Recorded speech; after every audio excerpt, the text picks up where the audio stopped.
I believe that these historic reforms that we're discussing today came together in part because many members of the legislature, like Mr. Allen, who sat at the negotiating table, who understand the difficulty and the obligation each of us has to find balance between ensuring that we honor the hard work of taxpayers and the hard work of public servants. It's because of members like Mr. Allen and Mr. Furutani and Mr. Smyth and the senators who've been involved in this process and their thoughtful and insightful contributions throughout the long process that we're able to pass these reforms on a strong bipartisan basis. The bill the governor will sign into law today is the product of months and months of work by the conference committee, members of both parties, and members of both houses of the legislature. At the beginning of the year, Governor Brown unveiled a thoughtful, comprehensive pension reform proposal. Over the ensuing months, the conference committee deliberated on his proposal, refined his ideas, and identified solutions to strengthen the governor's proposal. That work culminated in a bipartisan vote of the legislature to send pension reform to the governor.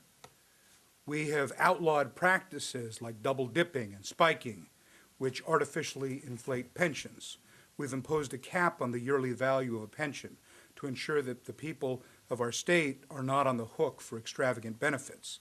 And we've made further changes that will save California state and local government tens of billions of dollars in the coming years, which is why organizations like the California League of Cities and the California State Association of Counties have called this measure historic, meaningful, and lasting.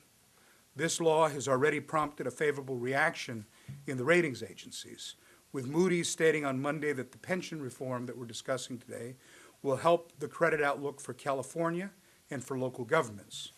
When dealing with issues as complex as public pensions with a variety of systems operating at the same time and covering different sets of workers, there are no one-size-fits-all solutions. This law builds on the proposals promulgated by the governor and strengthened by the deliberation of the conferees and many members of the legislature, both Democratic and Republican. This is meaningful, lasting, historic reform that will save California state and local governments up to $80 billion in the coming years. It creates greater accountability and asks employees to shoulder a larger burden in funding their pensions. It asks people to work longer until they retire because that is consistent with what we know about increasing life expectancy. It makes certain that we're all in it together and does two important things.